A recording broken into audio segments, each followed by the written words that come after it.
केंद्रीय मंत्री नितीन गडकरी थेट लाईव्ह आहेत. आपण जाऊया गडकरींकडे. दयाशंकर जी, दयाशंकर जी कहाँ? दयाशंकर जी आइए। हमारे नागपुर से ऑक्सीजन अकोला, वाशिम, अमरावती, चंद्रपुर, भंडारा, गोंदिया और छिंदवाड़ा तक जाता है। अभी तक हमारे यहाँ जो ऑक्सीजन का टोटल जो कोटा मिला है वो भिलाई से पहले 60 टन का मिला था, वो 110 टन का हुआ है। और जो सेल करके वहाँ दूसरा है वहाँ से 30 टन का है। ऐसा 140 टन का कोटा हमको भिलाई से मिला है। पर भिलाई से ये कोटा लाने के लिए, ट्रांसपोर्ट करने के लिए हमारे पास जो गाड़ियाँ थी, जो प्राइवेट कंपनी की थी, उसमें से 4 गाड़ियाँ निकल गई। 2 गाड़ियाँ दिल्ली चली गई वापस, और 2 गाड़ियाँ छत्तीसगढ़ सरकार ने उनको अपने प्रांत में लेके गए। तो 7 में से 3 ही गाड़ियाँ रही जो हम ट्रांसपोर्ट नहीं कर पा रहे थे। श्री प्यारे खान जी ने हमें मदद की और अभी 7 गाड़ियाँ उन्होंने लगाई है।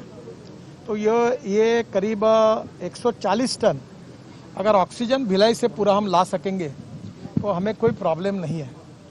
यहाँ जो आइनॉक्स कंपनी है वो 80 टन ऑक्सीजन हवा से तैयार करती है।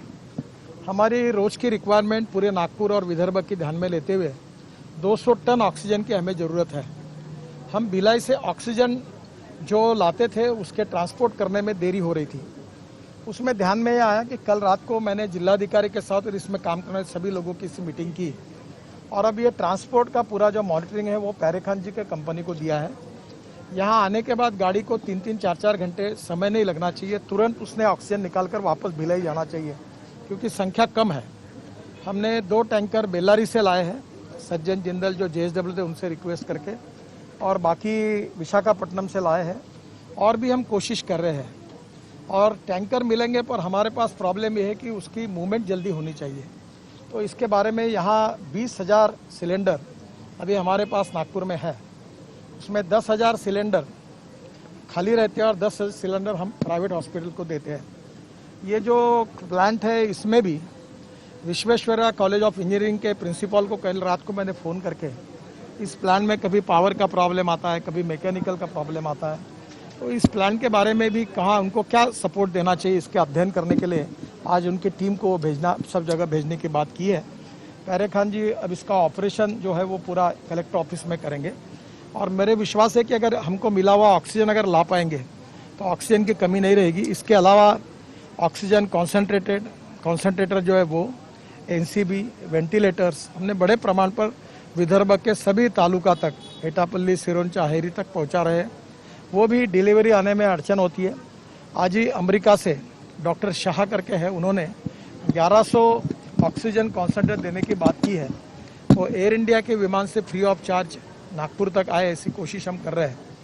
संकट गहरा है, पर अब आने वाले कल से ऑक्सीजन का संकट नहीं रहेगा और ऑक्सीजन पर्याप्त मात्रा में मिलेगा। एक पेशेंट कोई 20 लीटर ऑक्सीजन लेता है तो कोई 5 लीटर लेता है, तो उसके परिस्थिति पर यह डिपेंड होता है। तो रेशनिंग का कोटा जैसा डिस्ट्रीब्यूशन होता है वैसे ऑक्सीजन का नहीं हो सकता है। और दूसरा ऐसा है कि हमारे पास पर्याप्त मात्रा में सुविधा नहीं है। सुविधा नहीं है तो लोगों को एडमिट मत करो, इस प्रकार की भूमिका लेना उचित नहीं है। हाँ, एक बात जरूर है कि जनता ने यह समझना चाहिए कि हम प्रतिकूल परिस्थिति में काम कर रहे हैं। हम ऑक्सीजन की कमी है, दवाई की कुछ जगह कमी है, डॉक्टरों की कमी है, स्टाफ की कमी है, तो थोड़ी सी अड़चनें आ सकती है। पर लोगों की जान बचाने के लिए हम लगातार एक्सपांशन कर रहे हैं बेड्स का। हमारे पास पूरी व्यवस्था कभी है, कभी थोड़ी कम है, फिर भी कर रहे हैं, क्योंकि लोगों का प्राण न जाए। लोग कहीं ऐसा ना हो कि वो बेचारे इसमें कोई मदद के बिना उनका मृत्यु हो। तो ये थोड़ा सा लोग भी इसको सहयोग करें। और सबसे अच्छी बात इन्हें जो दवाई थी, कौन सी, रेमडेसिविर, तो उसके बारे में मुझे खुशी है कि उसका कल से प्रोडक्शन शुरू हो रहा है, और 30,000 रेमडेसिविर हमको रोज के मिलेंगे। और हमने वर्धा में, और उसके टीम हैदराबाद से कल आई है, उनकी ट्रायल शुरू है, कल प्रोडक्शन पर जाएंगे ऐसी उम्मीद है। तो 30,000 जो है उसका डिस्ट्रीब्यूशन अभी हम लोग नागपुर शहर, जिला और विदर्भ के 9 जिलों को देंगे। फिर महाराष्ट्र में जहाँ जहाँ आवश्यकता होगी उनको भी देंगे, और इसकी अब कमी नहीं रहेगी। तो ऑक्सीजन के कारण भी हमारी समस्या थी, उसमें 5-7 हॉस्पिटल में हमने CSR में हवा से ऑक्सीजन तैयार करने की तैयारी कर ली है। तो ऑक्सीजन का प्रेशर कम होगा, सिलेंडर का प्रेशर कम होगा। हमने सिलेंडर भी 300 लाए हैं। आज इस हॉस्पिटल के लिए 25 सिलेंडर ना 50 सिलेंडर हमने दिए हैं। करीब 40 सिलेंडर पकवासा के लिए दिए हैं। 15 सिलेंडर सावनेर में ढोटे करके हॉस्पिटल में भेजे। 10 सिलेंडर ब्रह्मपुरी में भेजे हॉस्पिटल के लिए। और जहाँ जहाँ ज़रूरत पड़ी है उनका ईमेल करके मैं लगातार संपर्क में हूँ और हम लोग सब प्रकार की मदद कर रहे हैं। एक ही मेरा फिर से अनुरोध है कि इस समय हमारे सभी लोग, डॉक्टर, नर्स, राजनीतिक कार्यकर्ता, सामाजिक कार्यकर्ता, ये सामाजिक सेंसिटिवनेस, संवेदनशीलता का परिचय दें, एक दूसरे को मदद करें। संकट गहरा है। और दूसरी बात मुझे आपसे ये कहनी है कि हम एक दूसरे को मदद करते समय ये भी बात ध्यान में रखें कि हम खुद को प्रोटेक्ट करें। जो सरकार ने नियम दिए उसका पालन करें। मुझे विश्वास है कि कल एक अच्छा साइन आया है, क्योंकि कॉन्फिडेंस बढ़ाने की भी आवश्यकता है। कल अच्छा साइन यह है कि हमारे इसमें से कल रात तक पेशेंट जो कोविड ग्रस्त थे उनकी संख्या काफ़ी बड़े प्रमाण में कम हुई है। मैं उम्मीद करता हूं कि आने वाले 3-4 दिन में नॉर्मल होगा।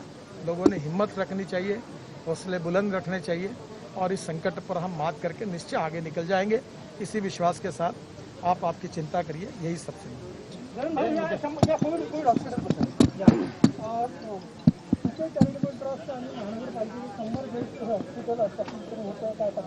आज या ठिकाणी पश्चिम नागपूरमध्ये केटी नगरच्या भागामध्ये नागपूर महानगरपालिकेने ही सगळी इमारत या ठिकाणी उपलब्ध करून दिली आहे आणि या ठिकाणी आमदार परिणय फुके यांनी त्यांच्या चॅरिटेबल ट्रस्टच्या माध्यमातून हे हॉस्पिटल सुरू केलं आहे।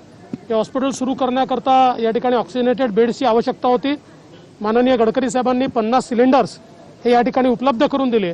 त्यामुळे हा जो काही पश्चिम नागपूरचा बाहेरचा भाग आहे या भागातल्या पेशंट्स करता ही एक अत्यंत महत्त्वाची जागा या ठिकाणी तयार होते। याचं रूपांतर 100 बेड्समध्ये होत आहे आणि त्यातनं मला असं वाटतं की आता जो की अडचण लोकांना होते त्यातनं निश्चितपणे लोकांना या सुविधेचा फायदा होईल।